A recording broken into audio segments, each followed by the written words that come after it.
देवा, देवा सुन तो, देवा, देवा मेरी बात तो सुन। क्या सुनूं? एक बात तो सुन ले आकाश, देख मुझे नौकरी छोड़ने का कोई गम नहीं। कितना शर्मिंदा होना पड़ता था मुझे। मेरा बड़ा भाई एक बड़ी कंपनी में बड़ा ऑफिसर और मैं एक मिल में। क्या मैंने इसीलिए पढ़ाई लिखाई की थी? दिन रात इसीलिए मरता था मैं? देवा मैं मानता हूँ कि ये काम तेरे लायक नहीं था, लेकिन आदमी को जीने के लिए कुछ ना कुछ तो करना ही पड़ता है। नहीं आकाश, मैं सिर्फ जीने के लिए कुछ नहीं कर सकता। जो लोग मुझे पसंद नहीं, मैं वहां काम नहीं कर सकता। तू उस नौकरी में जीने की बात करता है? ये देख, 1300 की नौकरी में ऐसे ही जिया जाता है। देवा तूने जूता क्यों फेंक दिया? देवा देख, नंगे पाँव तुम्हें लग जाएगी। देवा मेरी बात तो सुन।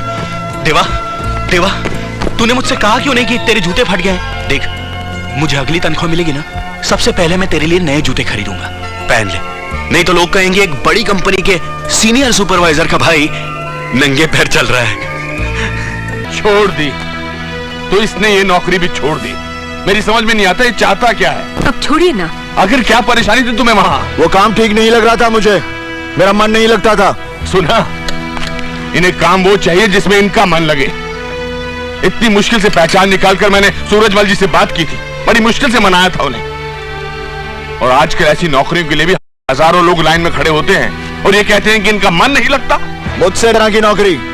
क्या इसी नौकरी के लिए मैंने जी तोड़ मेहनत करके पढ़ाई की थी? क्या फायदा इन डिग्रियों का? तो तुम चाहते क्या हो? जब तक कोई बड़ा काम नहीं मिलेगा तब तक घर पर बेकार बैठे रहोगे? बस भी कीजिए, इसे खाना तो खाने दीजिए। तुम चुप रहो। किसी भी नौकरी में एक पल भी टिक कर काम नहीं करता ये। कहीं इसको काम ठीक नहीं लगता और कहीं जनाब का मन नहीं लगता। हद होती है हर बात की।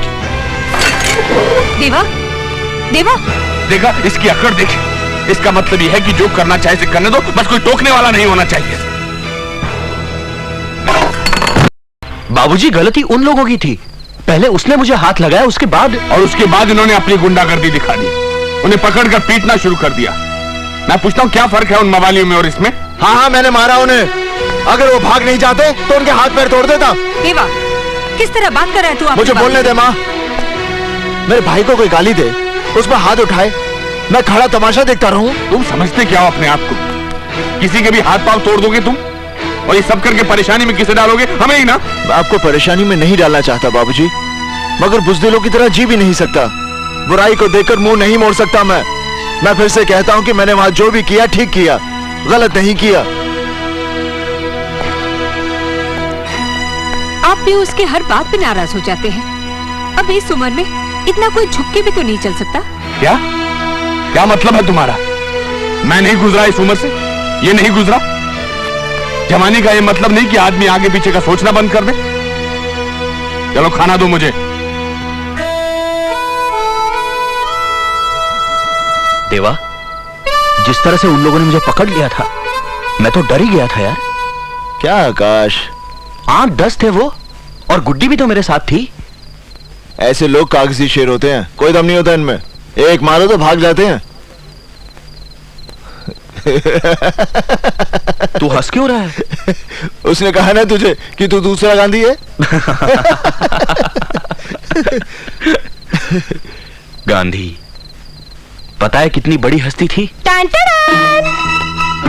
की ताजा खबर, बाबूजी कमरे में चले गए हैं। खाना खा लो। चलो। हाँ, यहाँ रखते हैं।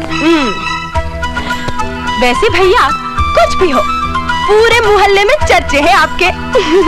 आज आपने जिस तरह से उन लोगों की पिटाई की, एक इधर से एक उधर से, वाह भाई वाह। अब तो लोग जान गए कि गुड्डी का भाई भी कुछ है। चल अब बस कर। तेरी ये तारीफ के पुल अगर बाबूजी ने सुन लिया ना तो क्या इसे डांट पड़ेगी? ये नाराज हो जाएगी। फिर खाने की थाली इसके कमरे में मैं लेके जाऊंगा। सुन रही हो आंसी? मुझे कभी कभी देवा पर आपका इतना गुस्सा करना ठीक नहीं लगता। मैं ये नहीं कहती कि उसे बहुत छूट दे देनी चाहिए, लेकिन तुम्हें क्या लगता मैं प्यार नहीं करता उससे? तुम्हारी बेटी जो चोरी चोरी खाना खिलाती है ना उसे, वो थाली मैं ही लगाता हूँ। क्या? जी, प्यार का मतलब ये नहीं कि उसकी गलतियों और हरकतों पर नजर न रखो। गायत्री, एक गलत कदम उठ जाए तो फिर जिंदगी भर पछताना पड़ता है। वैसे भी मुझे उसके गुस्सैल स्वभाव से डर लगता है। लो, तुम्हारे जिद्दी लड़के की सड़क पर जाने का सिग्नल आ गया।